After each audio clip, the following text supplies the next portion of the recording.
Buenas tardes con todos. En esta ocasión, SP Ecuador les da la bienvenida a un nuevo webinar.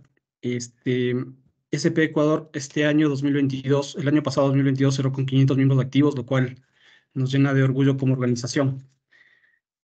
Como parte del programa de SP Training, a continuación tendremos la presentación de Jesús Minacata, quien es el gerente de línea para Annulus Intervention y Coil Host para Norte y Latinoamérica. Agradecemos a Jesús la participación y a todos ustedes su presencia. El tema que vamos a tratar va a ser Octópoda, la solución a los problemas de integridad en espacios anulares. Una pequeña presentación sobre Jesús. Es un profesional con 25 años de experiencia en Wireline y testing, así como en el desarrollo de nuevas tecnologías. Agradecemos nuevamente a Jesús por la charla que nos va a dar, nuevamente a ustedes por su presencia. Recuerden que cualquier pregunta que tengan lo pueden dejar en el chat de esta reunión y todas esas preguntas las trataremos al final de la presentación. Sin más, vamos a proceder con la charla. Jesús, no sé si estás ahí. Bueno, buenas tardes a todos. Gracias por su atención. El día de hoy preparé una presentación para hablar un poquito sobre integridad de pozos. Va a ser algo muy básico y ver opciones que hay para remediación de problemas de integridad. Como pueden ver aquí en el contenido, vamos a hablar un poquito de lo que es las presiones máximas permisibles en los espacios anulares, cómo eso afecta los mecanismos de falla en los pozos, cómo se pueden identificar esos problemas de integridad, qué opciones hay para la remediación de estos problemas de integridad y la solución Octopoda de Expro, que es ahorita nuestra estrella en la parte de remediación para problemas de integridad en los espacios anulares. Para iniciar, bueno, primeramente, para poder hablar de integridad de pozos, hay que entender qué es un pozo. Como profesionales en el área, podemos contestar esta pregunta de formas muy variadas. Sin embargo, desde un punto de vista ingenieril, un pozo es un contenedor de presión y es un contenedor muy complejo. Y como tal, se debe de monitorear, se debe de inspeccionar y se le debe dar mantenimiento.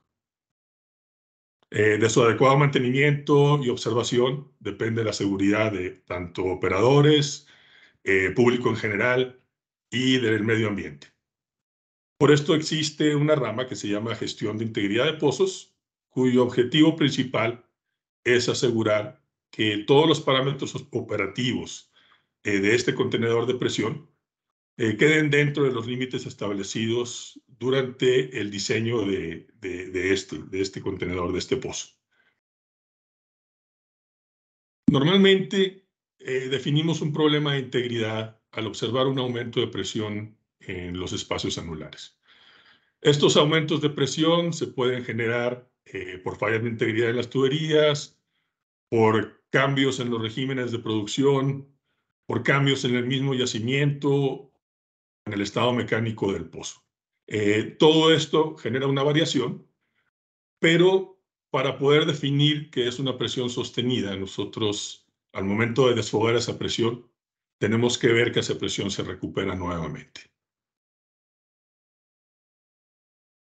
Para definir cuál es el límite máximo de presión que nosotros podemos mantener en el pozo sin causar un daño permanente a cualquiera de sus componentes o a la formación, existe un valor que se le llama MASP. Hay más valores, hay MAWOP, que es la máxima presión operativa, pero nosotros nos vamos a referir a la máxima presión permisible en superficie en los espacios anulares. Esta presión es la presión a la cual se generan daños irreversibles en cualquier componente del pozo o en la formación. Por eso es muy importante. El MASP se debe estar monitoreando, se debe estar calculando cada vez que hay un cambio en el pozo. Si nosotros desfogamos algún anular contiguo, hay que recalcular el MASP. Si se cambia el objetivo del pozo, si es un inyector y se cambia el productor, se tiene que reevaluar el MASP. Si hay algún cambio en la integridad de la tubería o la integridad del cemento, se tiene que reevaluar el MASP. Esto es un proceso que se tiene que hacer en forma continua y como parte de esa gestión de integridad de pozos, uno debe tener este valor actualizado y claro para todos los anulares. Esto evita que haya problemas mayores durante la vida del pozo. Cuando el MASP se excede, existe la posibilidad de incluso perder el pozo. O es necesario realizar reparaciones mayores para corregir estos problemas. Estos problemas pueden ser colapsos de la tubería interior, estallamiento de las tuberías exteriores, comunicaciones entre zonas, daños en empacadores, daños en sellos de las tuberías, en los colgadores. Todo esto, el mazo está caracterizado por cada uno de estos componentes y cuando uno llega a esa presión máxima, cualquiera de estas cosas puede pasar.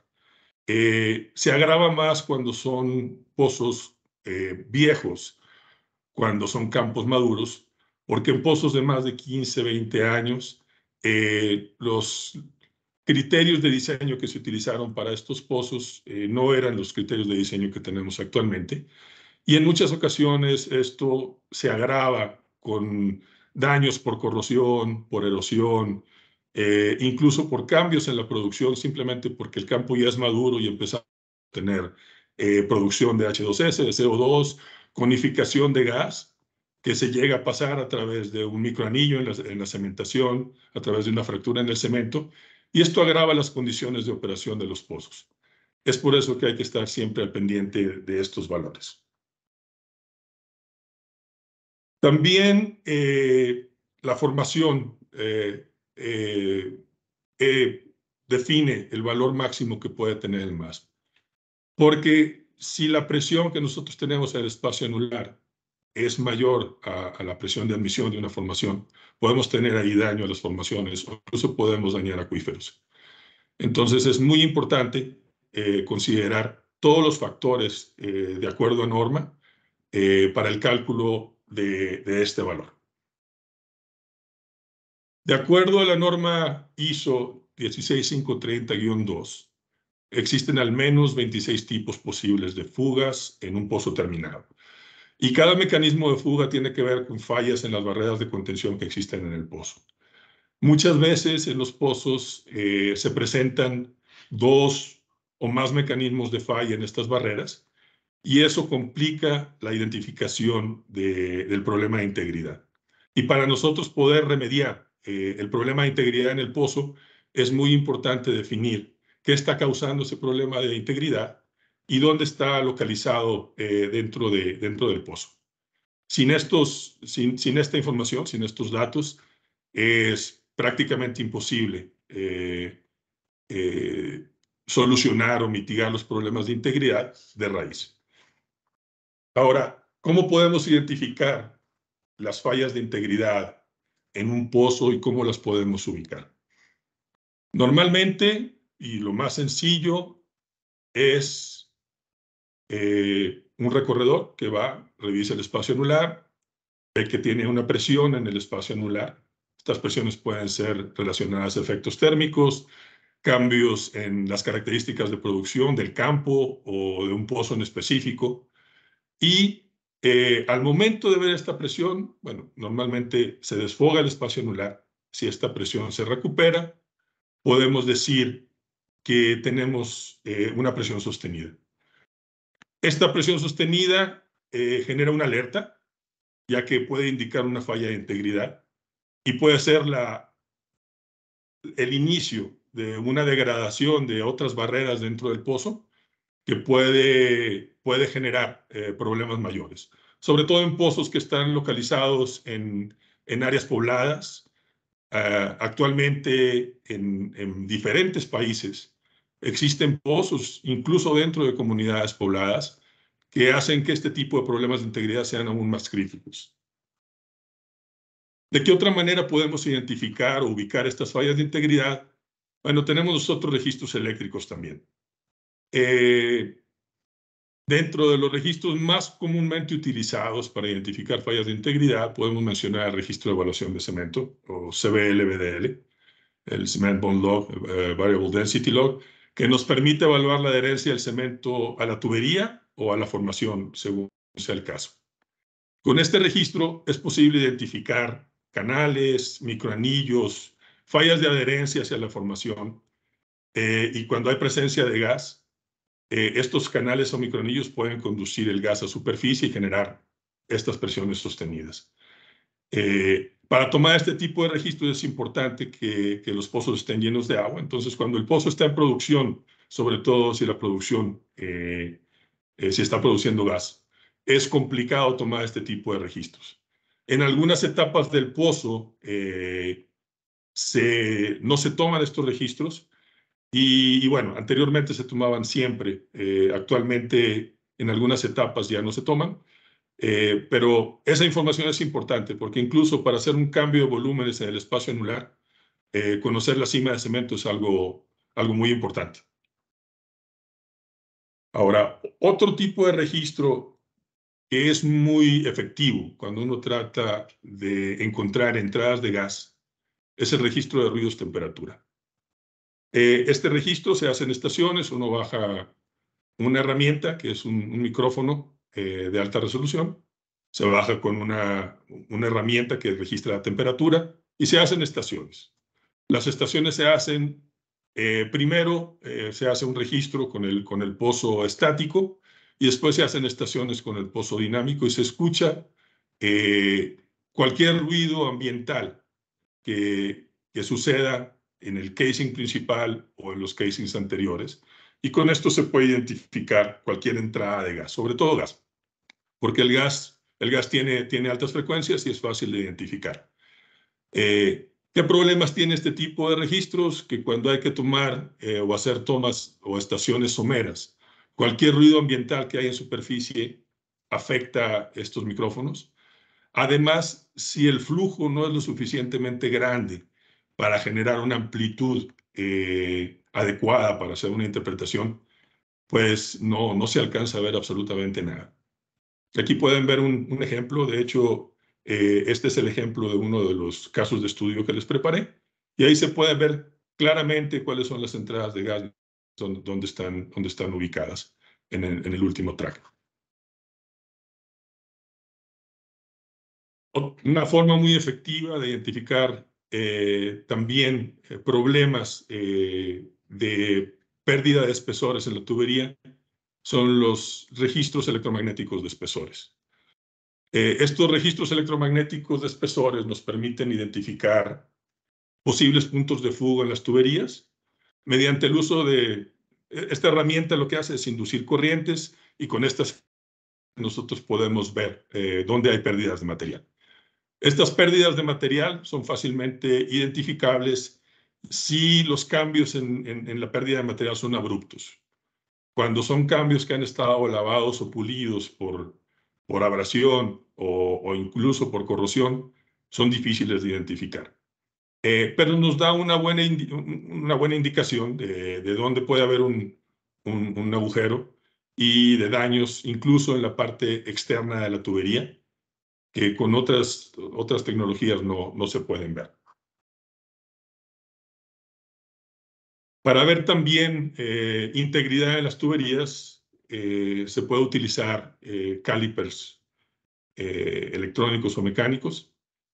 Aquí pueden ver un ejemplo de un multifinger caliper. Incluso pueden ver ahí los perforados de un cañoneo a través de este multifinger caliper. Con este caliper uno puede ver daños internos de la tubería.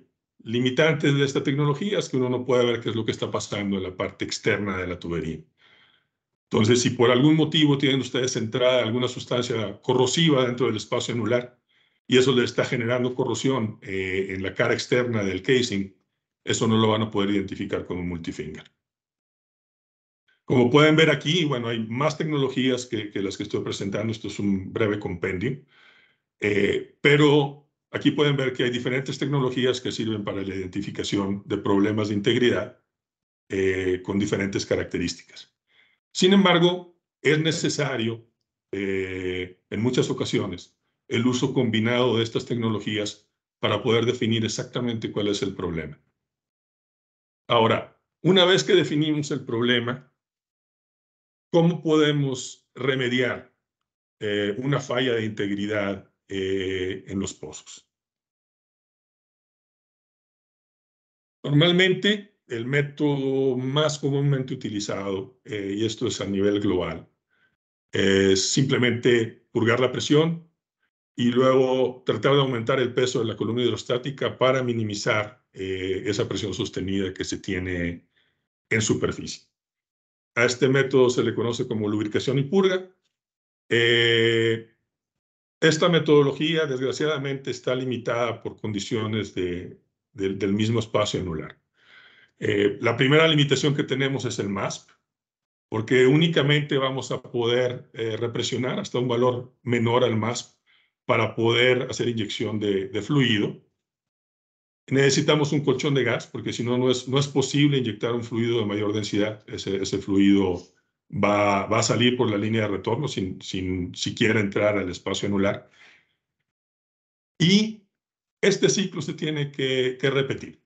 ¿Qué es lo que uno hace? Uno desfoga, llena con un fluido más pesado, cierra, espera que ese fluido migre, que el gas migre a superficie, que se vuelva a generar el gas cap, y luego uno vuelve a desfogar la presión, y este ciclo se repite hasta que uno alcanza la densidad deseada en la columna hidrostática para poder matar ese espacio anular. Muchas veces, y dependiendo de esos parámetros que les mencioné, del MASP, de la cantidad de gas que está presente y demás, incluso la temperatura juega un rol importante aquí también, nos puede llevar varios meses. Nosotros tuvimos situaciones en las cuales un método de lubricación y purga para remediar un pozo de gas de alta presión le llevaba a nuestros clientes hasta 11 meses para poder hacer ese control total. Entonces, es una metodología que puede ser muy tardada en ocasiones, o incluso no puede ser posible dependiendo de las características del pozo. Si hay alguna comunicación o la corrosión es muy grande, es algo que tampoco se debe intentar. Otro método comúnmente usado es un método de cañoneo y cementación forzada o squeeze. El problema que tiene este método es que estamos generando daños adicionales a la integridad del pozo. Para nosotros poder hacer una cementación forzada, tenemos que generar vías de transmisión de ese cemento hacia el espacio anular. Y en el caso de no tener una cementación forzada exitosa, las fallas de integridad generadas permanecen abiertas y pues esto requiere de atención especial. Hay que tomar en cuenta también que no todas las zonas con mala adherencia de cemento entre la tubería y el cemento aceptan inyección de cemento. Si tienen ustedes un microanillo, lo pueden ver como una mala adherencia en el registro de CBL. Al momento de tratar de inyectar cemento a través del microanillo, eso va a ser muy difícil o imposible. Por lo cual, en muchas ocasiones, se requiere más de un intento para poder tener un aislamiento exitoso en las zonas donde uno quiere realizar este tipo de metodología. Además, cuando las tuberías están excentralizadas, la penetración de las cargas al momento de realizar el cañoneo puede generar daños de integridad en tuberías anteriores o incluso llegar a la formación. Entonces, hay que tomar en cuenta muchos factores para tener una cementación forzada exitosa, y es una tecnología ampliamente utilizada. Esta metodología se ha utilizado desde siempre, pero ahora que la integridad de pozos es una rama, una especialidad que se está tomando mucho en cuenta, esto es algo que hay que considerar cuando se quiere realizar este tipo de operaciones.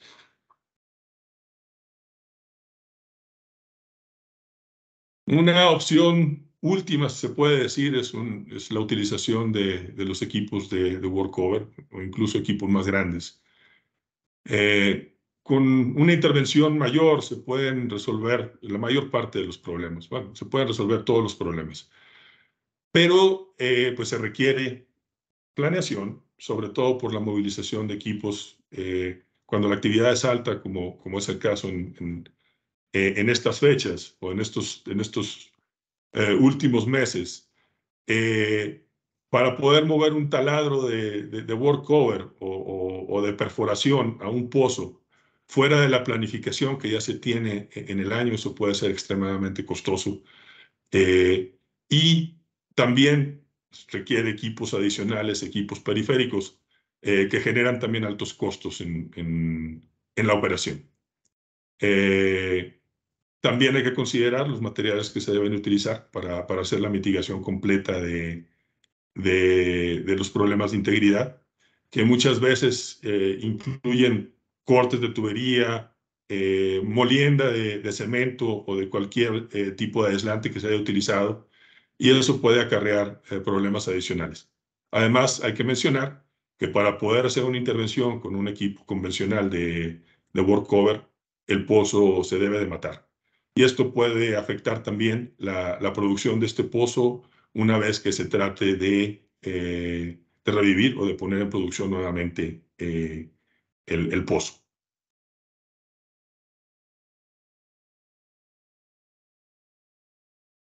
Expro tiene una propuesta alternativa para la solución a los problemas de integridad que hay en los pozos. Esta propuesta se llama Octopoda. Octopoda consta de varios sistemas. Hay 4 sistemas que forman la tecnología Octopoda y se pueden implementar para mitigar diferentes fallas de integridad, ya sea en espacios anulares, en el cabezal, y para hacer mantenimientos también dentro de los cabezales de los pozos.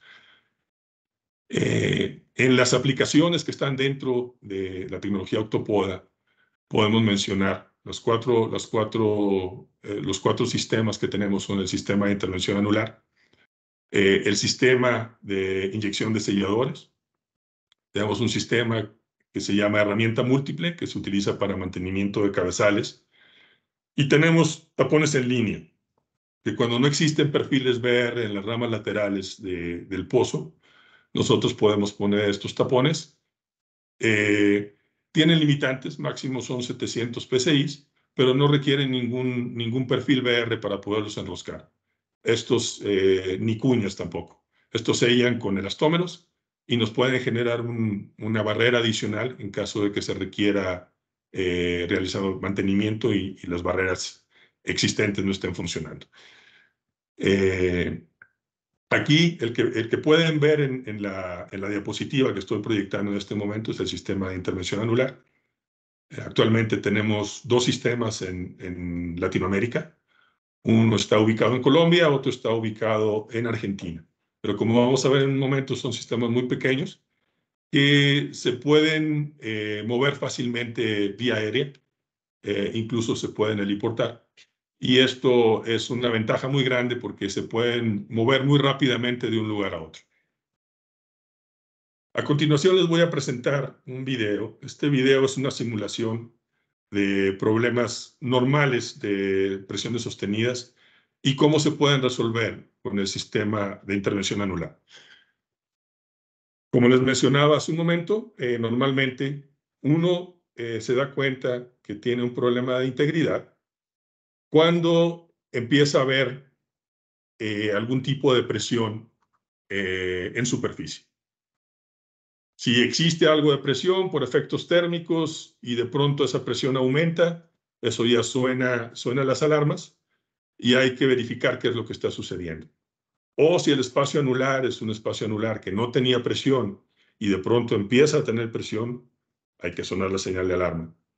En pozos costa afuera, si se empieza a dar manifestación de gas a través de las medias lunas sobre el tubo conductor, ahí hay que sonar las alarmas también. Son muchas condiciones que generan situaciones riesgosas a la hora de operar los campos, sobre todo en campos maduros con pozos viejos. Una vez que uno identifica esa presión sostenida, bueno, normalmente se hace la operación de lubricación y purga, En el caso de Expro, nosotros tenemos esta herramienta que se llama Wellspring, es parte del sistema de intervención anular. Esta herramienta, esa cajita que ven, que se va a conectar a la válvula lateral, nos permite extender un tubo interno. Ese tubo llega hasta el casing interior, abre una boquilla de curvatura y permite que una manguera, que tenemos dos tamaños comerciales, 6.9 y 11.5 milímetros, pueda bajar, dar un giro de 90 grados y empezar a bajar en el espacio anular. Una vez que estamos bajando con esta manguera, eso está conectado a un sistema de control de presión, tenemos un inyector, la manguera, el inyector es como el inyector de cold tubing, pero en miniatura. La manguera comienza a bajar. Esa manguera la podemos posicionar en diferentes lugares, dependiendo de lo que queramos hacer. En ocasiones, cuando queremos maximizar caudal, pues usamos mangueras más cortas y podemos bombear, por ejemplo, resinas de puntos cercanos a superficie. Lo importante es estar dentro del espacio anular para generar perfiles de flujo que van hacia abajo en dirección de la gravedad. Esto nos impide tener retornos inmediatos y nos permite también generar circulación de fluidos en el espacio anular. Como pueden ver, aquí estamos simulando un cambio de columnas. Aquí se bombea una salmuera pesada. Lo que hacemos es matar el espacio anular. Los retornos los podemos tomar por la válvula pasiva, la que está del lado opuesto, o podemos tomar retornos también por dos puertos de 3/4 de pulgada que están colocados en la brida de conexión, el flange de conexión a la válvula lateral. Una vez que terminamos de circular, siempre se mantiene control en la presión del pozo. La presión cae cuando se hace el cálculo correcto de densidades a cero. Nosotros podemos recuperar la manguera, recuperar ese tubo interno, hacer las pruebas de presión correspondientes, cerrar la válvula lateral y salir del pozo. En caso de que esta manguera se quede atrapada, tenemos un dispositivo de corte al final de la cabeza de inyección, donde esa manguera se puede cortar y se deja dentro del espacio anular.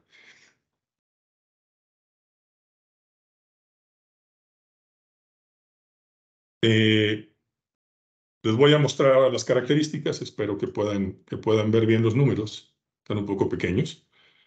Como les mencionaba, es un equipo relativamente pequeño. El módulo más grande que tenemos es el carrete, que es un malacate neumático, que mide 1.5 por 1.3 por 1.6 metros. Es más o menos el tamaño de una lavadora industrial. El peso es también el equipo más pesado, pesa 1.75 toneladas, la manguera va llena de agua. No es mucha agua la que le cabe a la manguera, las mangueras son relativamente pequeñas.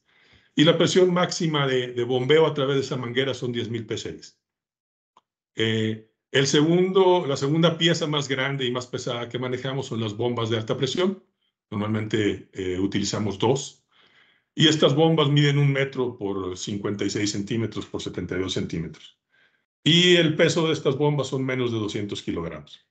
Entonces, como pueden ver, el peso total del equipo no es tan grande. Todo el equipo se puede empacar en medio contenedor o se pueden movilizar las piezas del equipo en forma independiente. Todo esto se puede montar incluso en un camión y hacer las operaciones desde el camión. Las mangueras son mangueras fabricadas en nylon, en nailamida. Tiene una capa interna de nailamida, de nylon 13. Luego tiene dos capas de acero de alta resistencia y otra capa externa de nailamida. Como les mencionaba, tenemos dos tamaños, 11.5 y 6.9. Antes manejábamos más tamaños, pero decidimos mantenernos con estos dos tamaños con los que podemos cubrir la mayor parte de las operaciones. Y tenemos una presión de trabajo en la manguera más delgada de 10.000 psi, la manguera más grande de 8.700 psi. Nuestros equipos de bombeo están rateados a 5.000 psi, entonces nos da un margen bastante grande de seguridad en el uso de las mangueras. En esta imagen podemos ver cómo emplazamos el equipo en campo. Aquí se puede ver el contraposo al frente. tenemos el inyector y el stuffing box o el estopero, que es el que hace el sello sobre la manguera. Tenemos una manguera de contención que va conectada a la herramienta de Wellspring. Esto nos sirve para contener, llevamos un resorte en la punta de la manguera, que es lo que le da peso y mantiene la manguera en la parte más baja del casing. De esa manera evitamos que esa manguera se vaya a enroscar en el casing interno. Tenemos el malacate al fondo. A los lados podemos ver las bombas de alta presión y los paneles de control. Eso es todo el equipo que normalmente movilizamos a campo. Bueno, necesitamos un compresor de aire también para mover todos los elementos del equipo, todos los módulos. Y normalmente pues, tenemos un cobertizo donde nuestros operadores pueden manejar los controles del equipo o preparar alguna mezcla de resina o preparar alguna mezcla especial que haya que bombear al pozo.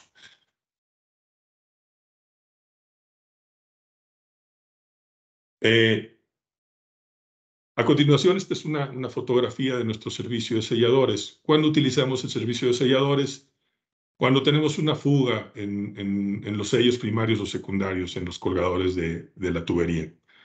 Normalmente, cuando se detecta una fuga en el colgador, se hacen las pruebas para ver si los elementos primarios o secundarios son los que están fugando.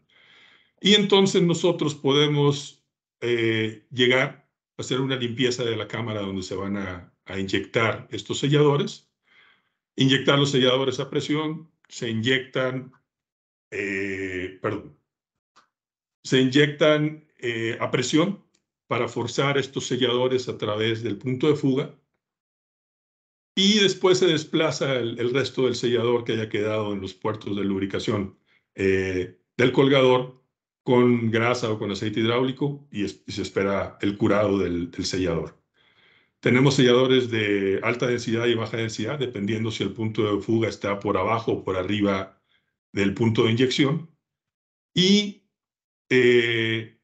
también tenemos nosotros un solvente con el cual podemos eliminar estos selladores de la parte interna de la cámara.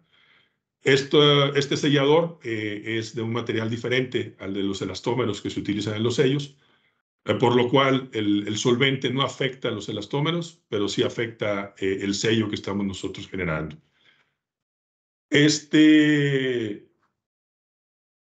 Esta metodología de sellado en los colgadores de la tubería fue uno de nuestros productos más populares en el Mar del Norte en los últimos años.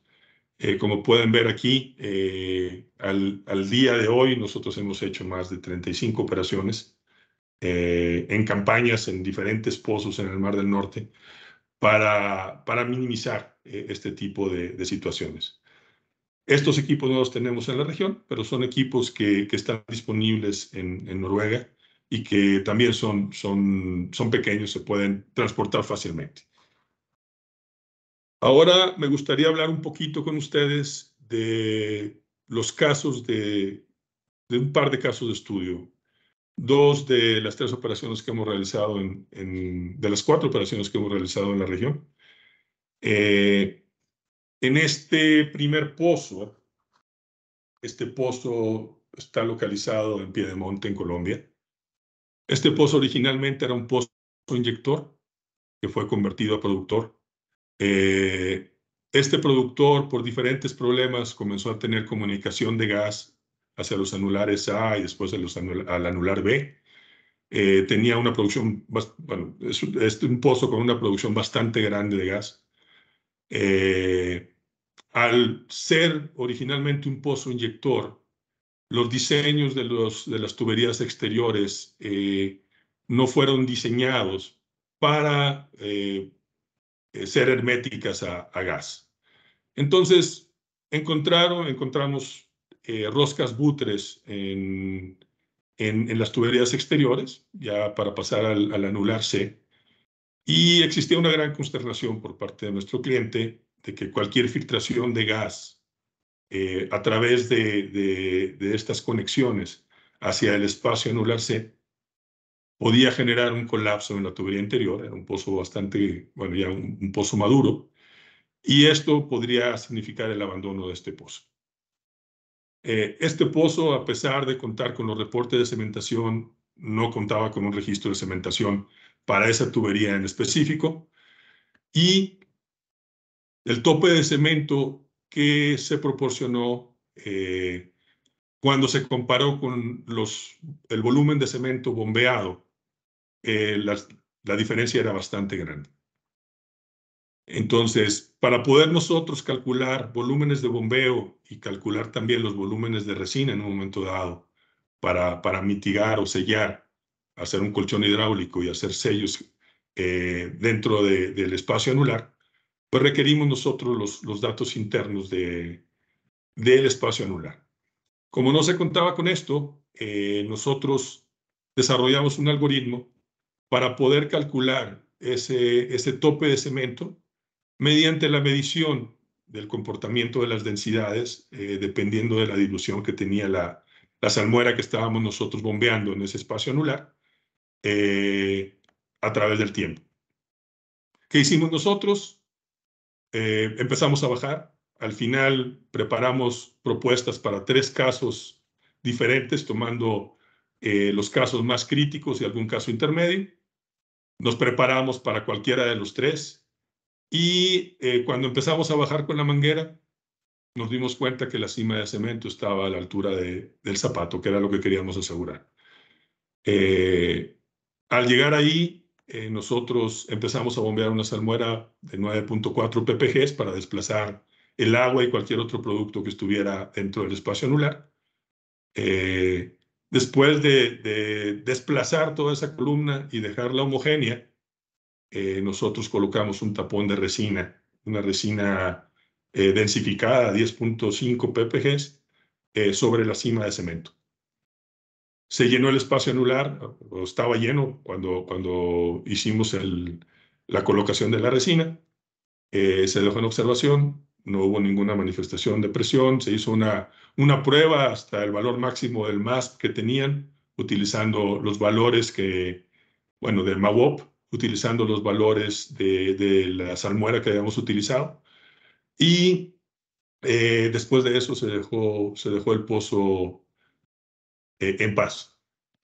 Una ventaja muy grande aquí fue que pudimos determinar, bueno, además de que tomamos nosotros o topamos con una resistencia a la altura del zapato, al momento de empezar a circular por volúmenes pudimos determinar exactamente dónde estaba la cima de cemento y las densidades de retorno.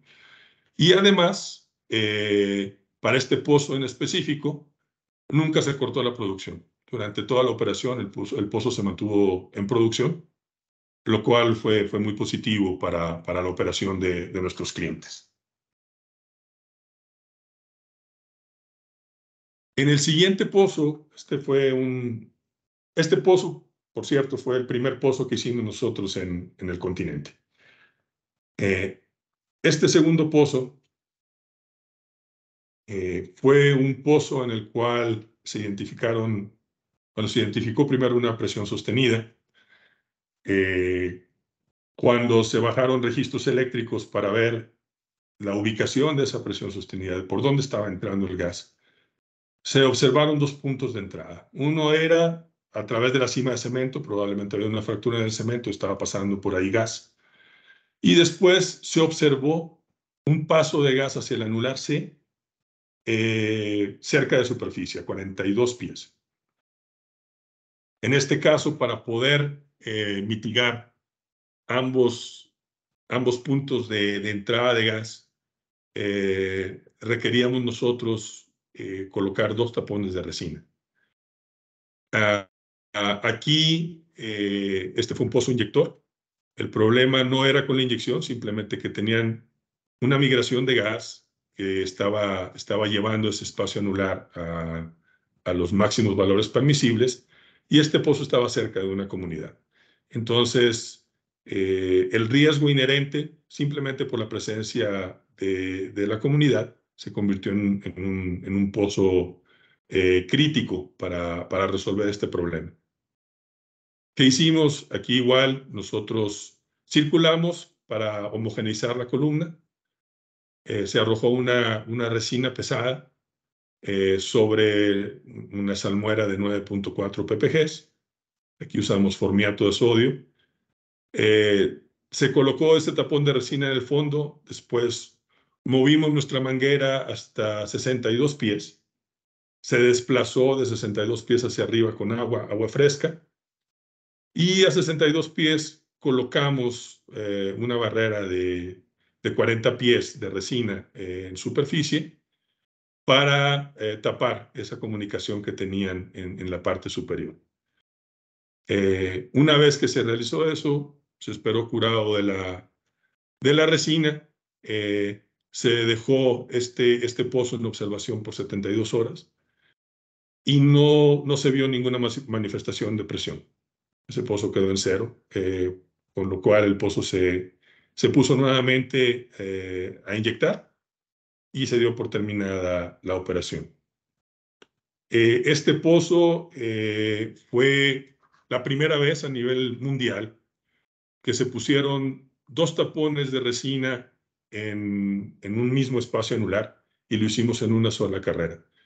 Esto ahorró mucho tiempo. Aquí se diseñó este trabajo para ser realizado en 6 días, lo terminamos en 6 días.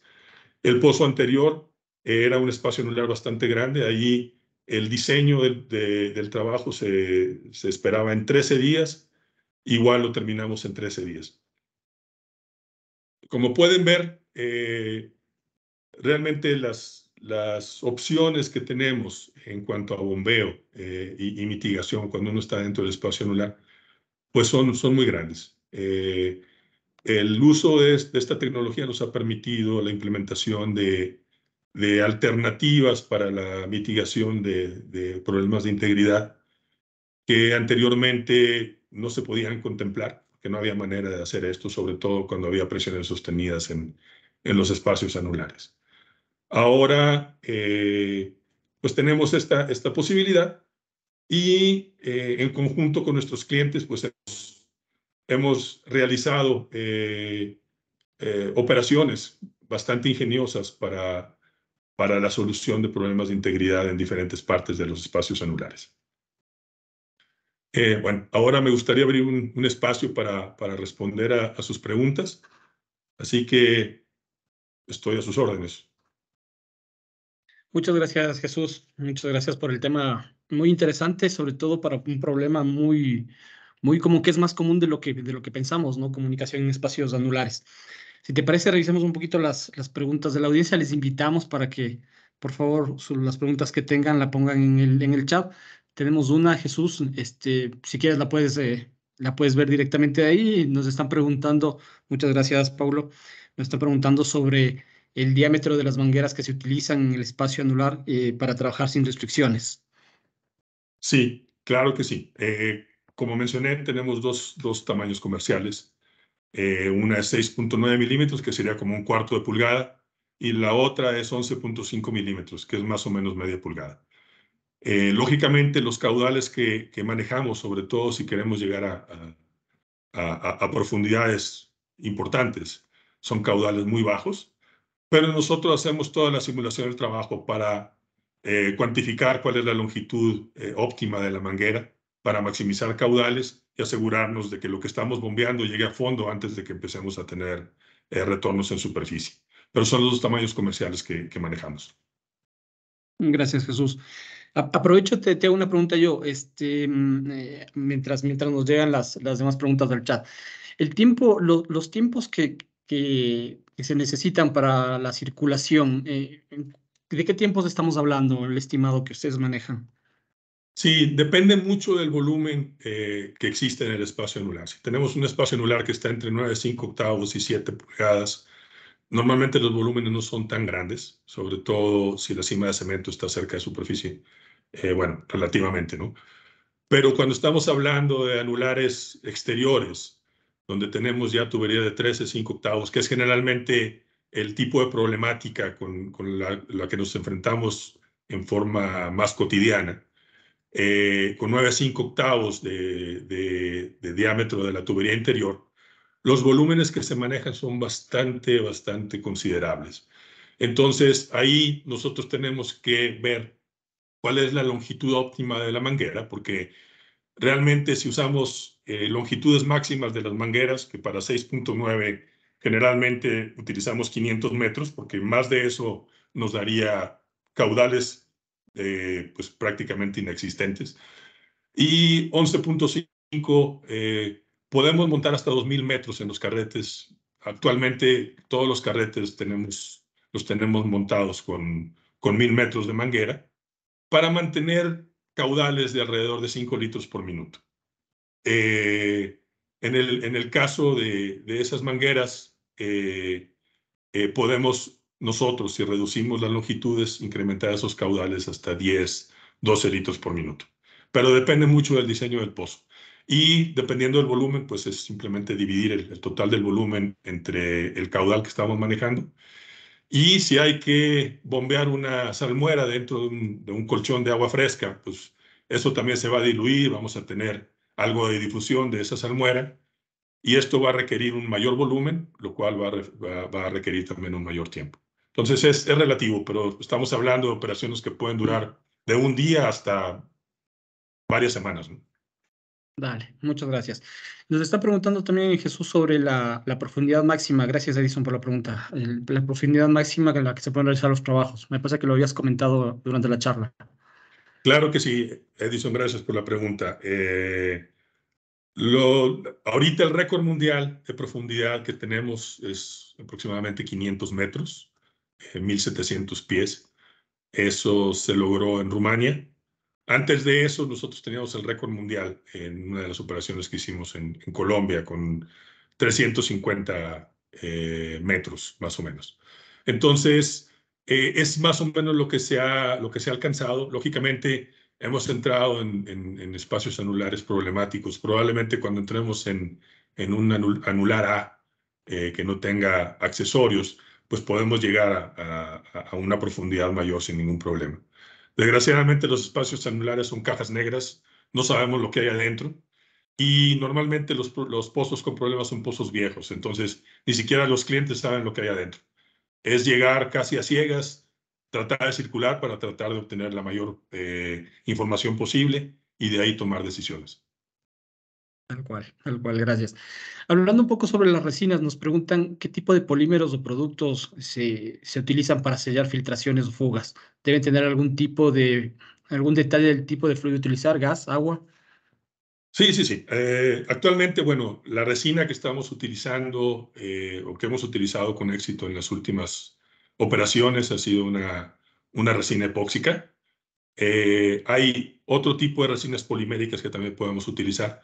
Realmente nosotros estamos abiertos a cualquier fluido que nuestros clientes quieran utilizar en sus pozos. Simplemente tenemos que hacer una prueba de bombeabilidad para asegurarnos que en la longitud de manguera que vamos a utilizar se pueda bombear esa resina y no se nos vaya a quedar tapada la manguera por fricciones internas de la misma manguera, ¿no? Gracias. A propósito de los fluidos, mira, Diana, gracias por la pregunta. Ella nos está preguntando sobre si se puede bombear cemento dentro del espacio anular con el equipo. Sí, es una buena pregunta, gracias Diana. El problema del cemento es que el cemento tiene sólidos en suspensión. Nuestra manguera está enrollada igual que coil tubing, igual que wireline, en un carrete. Cuando nosotros empezamos a bombear sólidos de suspensión a través de un coil, de un carrete con manguera, en las partes bajas se empiezan a depositar sólidos, aunque la rheología de ese cemento sea muy buena. Entonces, ahí se podría, pero tendríamos que usar longitudes de manguera muy cortas. Estamos hablando de 20 o 30 metros. Y el problema del cemento es que si lo bombeamos en agua, pues el cemento también va a perder sus propiedades al momento de caer, no sé, 500 o 1000 metros. Entonces, hay que estudiar cada caso en particular para poder definir exactamente lo que podemos o no podemos hacer. Gracias, Jesús. Cuando contestabas una de las preguntas decías que esta puede ser unas operaciones que pueden llevar algunos días, pueden ser más o puede ser menos. Comparando con una intervención, con los días de esta operación versus una intervención de días de workover, ¿tienen alguna relación de esos tiempos? No tengo yo la relación aquí que se las pudiera presentar, pero para hacer los estudios con los cuales se justificaron los contratos con los que estamos trabajando, se tuvieron que hacer esos estudios. Si alguien requiere ese tipo de información, con todo gusto lo podemos nosotros compartir con ustedes. Vale, muchas gracias. No sé si tenemos alguna otra pregunta de nuestra audiencia. Sí, mira, gracias, Joray. ¿Cómo garantizar el sello de las resinas de los trabajos que no exista canalización y una posterior fuga? Esa es la pregunta que tenemos planteada, Jesús. Sí, muy buena pregunta. Normalmente, bueno, nos basamos nosotros en la experiencia previa de los fabricantes. Nosotros no somos una empresa fabricante de resinas. Entonces, requerimos del know-how, del conocimiento de los fabricantes de resinas para poner diferentes tapones. Lo que nosotros garantizamos para evitar este tipo de problemas, o lo que tratamos de hacer siempre, es homogeneizar la columna. Al momento de estar circulando, aunque sea más arriba, nosotros utilizamos diferencias de densidades para hacer que el fluido llegue hasta el fondo.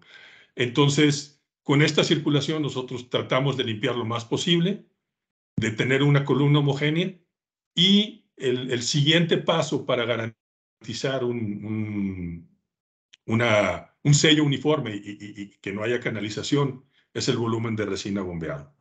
La resina, cuando empieza a caer, y esto ya lo hemos corroborado nosotros con diferentes pruebas, cae en forma de pequeñas esferas. Esas esferas se empiezan a acumular en el fondo. Por eso es crítico tener nosotros datos de temperatura para que esas esferas lleguen en estado líquido al fondo. Se acumulan en el fondo y se empiezan a segregar o a asentar por gravedad. Con el tiempo de curado tenemos un tiempo de bombeabilidad que debe de incluir también el tiempo de caída de esas resinas. Se espera ese tiempo y luego se aplica una presión positiva por arriba del tapón de resina, de manera que si hay algún punto de fuga, pues esta resina trate de entrar por ese punto de fuga y evitar en un momento dado migración de gas o de algún hidrocarburo ligero a través del tapón de resina, y eso, de esa manera, minimizamos el riesgo para crear canalizaciones en los tapones. Dale, muchas gracias. Si me permites, Jesús, vamos con la última pregunta. Gracias, Mauricio, por realizarla. Nos está preguntando sobre el porcentaje de invasión de los polímeros o resinas que usan dentro de las zonas afectadas. ¿Con qué grado se determina un trabajo exitoso? Y si me permites, de una vez, la última pregunta de Emilio. ¿Cuándo tienes migración en pozos tipo S o J, me imagino? ¿Cómo evitas la segregación al fondo o homogenizarla? Si quieres, contestamos esas dos últimas preguntas, Jesús, por favor. Claro que sí. En el caso de polímeros, aquí tenemos nosotros que ver qué fluido vamos a tener dentro del espacio anular. Normalmente no entramos a ciegas porque eso nos generaría, como menciona Mauricio, una contaminación de las resinas. Entonces nosotros tratamos de, como mencioné anteriormente, de homogeneizar la columna con un fluido compatible, dependiendo de la resina que se vaya a manejar y de acuerdo a las recomendaciones del fabricante de la resina. Y entonces procedemos nosotros a arrojar la resina dentro del espacio anular. En el caso de pozos tipo S o tipo L, normalmente, y eso voy a hablar sobre la experiencia en los pozos donde hemos tenido problemas. Los pozos en los anulares B o C quedan normalmente fuera el kick out o la desviación, la pata de perro, donde empieza la desviación de los pozos en tipo S o tipo L. Entonces, realmente no hemos tenido esos problemas. En el caso de un anular A, si se quisiera poner una resina sobre un empacador, tendríamos que tener cuidado precisamente con las desviaciones, porque como normalmente lo que nosotros hacemos es arrojar esa resina y esa cae por gravedad, si no tenemos una caída suave, vamos a tener acumulación de resinas y al final vamos a tener un tapón en un lugar no deseado. Entonces eso igual lo tenemos que evaluar dependiendo de cada una de las situaciones. Y gracias, Emilio, por la pregunta. Bueno, muchas gracias, Jesús. Muchas gracias a todos. La charla muy interesante. Gracias nuevamente a Expro también por participar con SPE, a todos por la asistencia, por las preguntas, por el interés. Creo que podemos ir cerrando la charla. Simplemente ya para ir finalizando, comentarles un poco lo que al inicio charlábamos. Decíamos que la SP Ecuador terminó el año 2022 con 500 miembros activos, lo cual es un motivo de orgullo para nosotros. Les invitamos a los que no estén todavía afiliados a SP, las puertas abiertas para que lo hagan. Todos los datos que necesiten están en nuestra página web. Además, tenemos una serie de eventos, una serie de charlas que todas pertenecen al programa de SP Expert Training y les invitamos cordialmente para que estén ahí. Damos por finalizado nuevamente, Jesús, muchas gracias. Nos veremos en una siguiente ocasión y muchas gracias a todos por su participación. Muchísimas gracias por su atención y bueno, estamos a la orden. Hasta luego. Muchas gracias. Hasta luego.